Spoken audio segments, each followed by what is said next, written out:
Herkese merhaba arkadaşlar. Bugün Lords Mobile'de Ordu Kolezyumuna serisine devam ediyoruz. Şimdi arkadaşlar burada bugün yapacağımız iş paralı kahramanlar, paralı yoldaşlar. Bu şekilde videoyu ayarlayacağız. Şimdi parasız oynayanlar için zaten bir bölüm yaptık. Şu an okçu ve süvaride devam ediyor Ordu Kolezyumu. Biz de buna özel bu videoyu yapıyoruz. Şimdi 9. bölümdeyiz.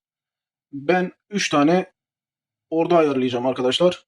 Siz artık kaçıncı ligdeyseniz bir orduysa bir ordu, iki orduysa iki ordu, üç orduysa üç ordu olarak bunu ayarlayabilirsiniz. Bir de arkadaşlar ayarlarken e, normal en iyiden yavaş yavaş en kötüsüne gider şekilde ayarlayacağız. Bunun taktiksel şeyleri var mı? Var. Onu daha sonra bir video halinde ayarlamaya çalışacağım. Şimdi normal bize sıralama olarak direkt otomatik atmadan, çünkü otomatik attığımız zaman arkadaşlar bazı şeyler yanlış. Bunu ayarlamamız lazım. Hüneri bile arkadaşlar yanlış atıyor. Otomatik yapılandırma yaptığınız zaman. Şimdi bunu biz kendimiz ayarlayacağız. Bakın şimdi. 486. Şimdi bunları bir temizleyelim. Kaydet.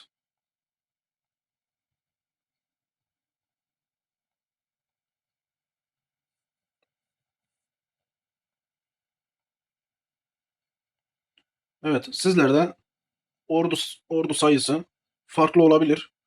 Ee, Biz de bu şekilde şu anlık. Şimdi arkadaşlar dediğim gibi en iyi olacak şekilde baştan itibaren biz ayarı yapacağız. Şimdi buradaki iş şurada da gösteriyor zaten de. Arkadaşlar menzilli ve süvari olarak %50-50 ordu yapmamız lazım ve menzil kare formasyonu kullanıyoruz. Yani bizim burada yapacağımız iş fazlalık okçu olacak. Ee, Süvari daha az olması lazım. Şimdi iki tane tercihte bulunun. Burada ya üç tane menzilli koyun, iki tane süvari koyun ya da dört tane menzilli koyun, bir tane süvari koyun arkadaşlar. Şimdi şöyle bir başlayalım. Koyacağımız ordu bir de artık burada e, ordu saldırı destekli de olabilir genel anlamda. Şimdi 3 tane orduya biraz kahramanları sığdırmak sıkıntı. Yoldaşları aynı şekilde. Askeri bile yetiştiremeyebilirsiniz.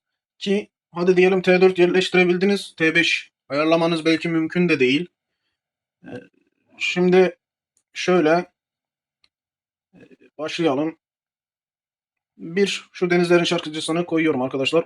Ordu saldırı desteği veriyor. Sonra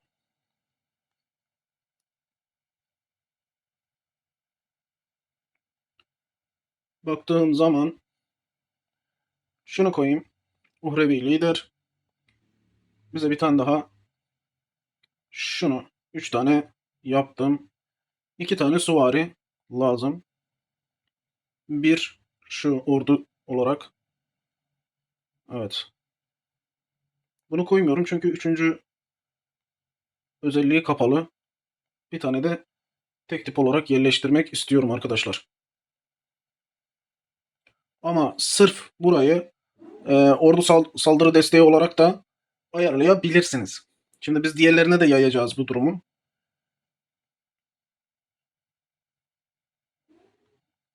Burada birincisini ordu saldırı olarak ayarlayabilirsiniz. Diğerlerini tek tip olarak, ikinci, üçüncü orduyu tek tip olarak da ayarlayabilirsiniz. Ya da burada atıyorum mesela bir okçu olarak ordu saldırı koyabilirsiniz. Bir süvari ordu saldırı olarak koyabilirsiniz. Diğerlerini normal ekleme yapabilirsiniz. Mesela şu bile okçu ama ordu CP veriyor. Örnek. Şimdi gelelim yoldaşlara. Arkadaşlar yoldaşı da aynı şekilde okçuyu fazla koyacağız. Çünkü okçuya denk gelecek. Şimdi burada 4 tane okçuyla ilgili bir şey koyabilirsiniz.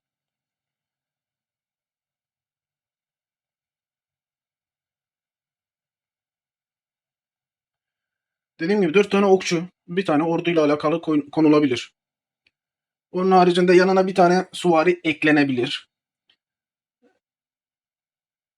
Yani bu ayarlayacağınız orduya göre dediğim gibi okçu daha çok iş yapacağı için biz okçuya yönelttik.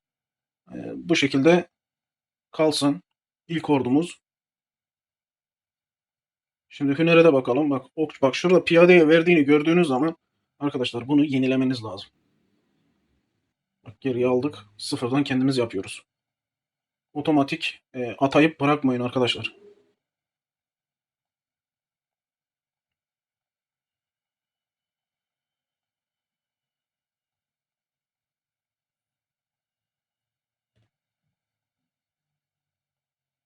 Evet. Şurada CP olacak. Taarruz, süvari, süvari, okçu.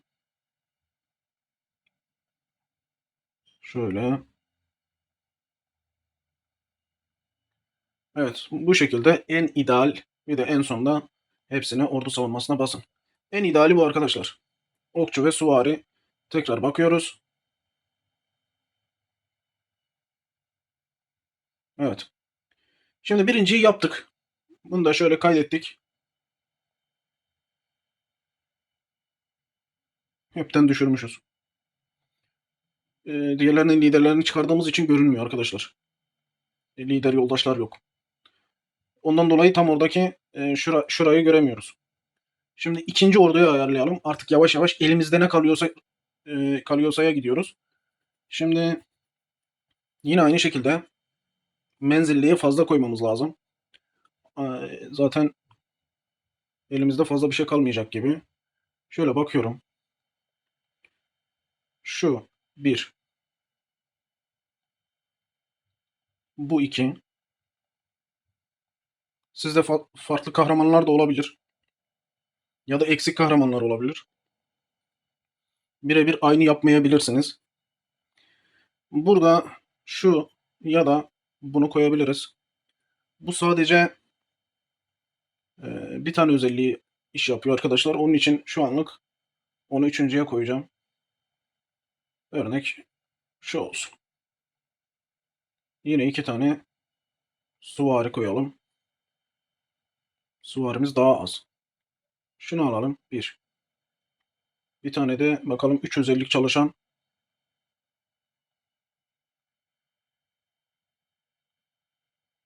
3 özellik çalışan yok. Şu herhalde daha iyi. Normal kahramanları da araya katıyoruz.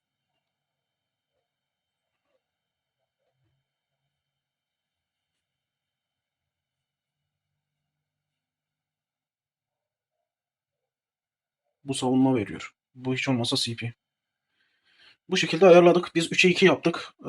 Bunun en iyi vuruşu 4'e 1 olabilir. Yani 4 okçu, bir süvari. Ama bu sefer tıkanacak yani.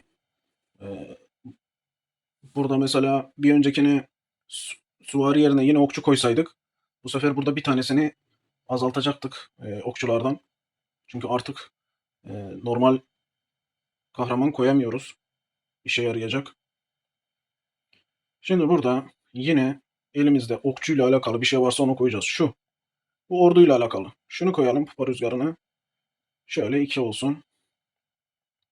Şu menzil saldırıyı arttırıyor. Evet, menzil CP'sini düşürüyor düşmanın. Olabilir, bu da durabilir. Şimdi bize ne koyalım? Evet.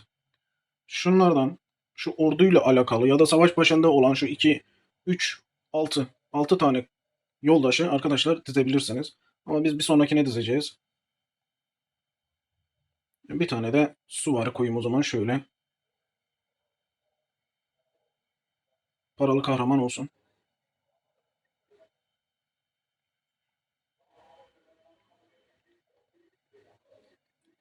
Şimdi burada üçüncüsünde tabii ki zorlanacağız. Çünkü istediğimiz gibi olmayacak. Bak bir yok. CP sav.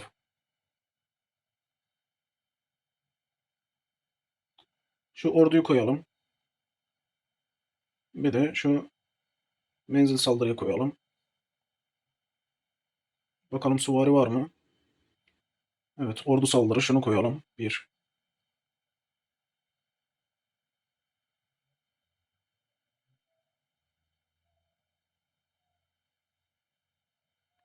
Ordu savunma veriyor. Şu da süvari savunma veriyor. İkisi de hemen hemen aynı.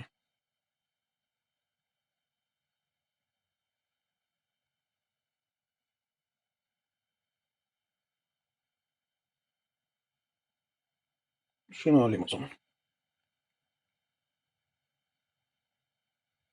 Şimdi burada arkadaşlar yapacağımız şöyle, ben bu şekilde ayarlayacağım. En sonki dediğim gibi savaş başında orduyu etkileyici kahramanlar olarak ayarlıyorum. Asker sayımızı düzeltelim. Evet. 3 orduyu da ayarladık. Evet. 496.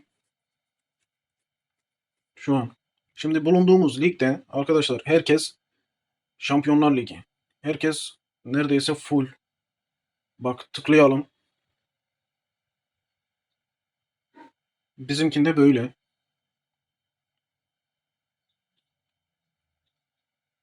Şimdi 3'e ayırdık. Dediğim gibi siz de yapacağınız iş kaç tane ordunuz varsa ona göre en başından ayarınızı yapmak. Belki bizim gibi 3'e ayırmayacaksınız. Sizin için belki daha iyi olacak. Ya da elinizde daha fazla kahraman vardır. Olabilir. Ya da daha az vardır. Ona göre seçiminizi yapın. Şimdi burada 2 tane birim var. Ordu olarak ayarlamaya çalışın. Bu şekilde düzeltin arkadaşlar. Evet arkadaşlar. Bu şekilde ayarımızı yaptık. Ordunun kalabalığına bakın ya. Baya güzel bir görüntü oluşmuş. Arkadaşlar bence Ordu Kolezyumu güzel. Lords Mobile'e güzel bir anlam kattığını düşünüyorum. Hiç olmasa günlük uğraşılabilecek bir alan ve alınabilecek hediye açısından her hafta güzelce buradan elinizde ne varsa e, buradan hediyeler seçebiliyorsunuz. Bence güzel olmuş arkadaşlar. Bugünkü videomuz bu kadar. Paralı oynayanlar için bir video hazırladık. Arkadaşlar videodan çıkmadan önce videoyu beğenmeyi, kanala abone olmayı unutmayın. Bugünlük bu kadar. Görüşmek üzere. Sağlıcakla kalın.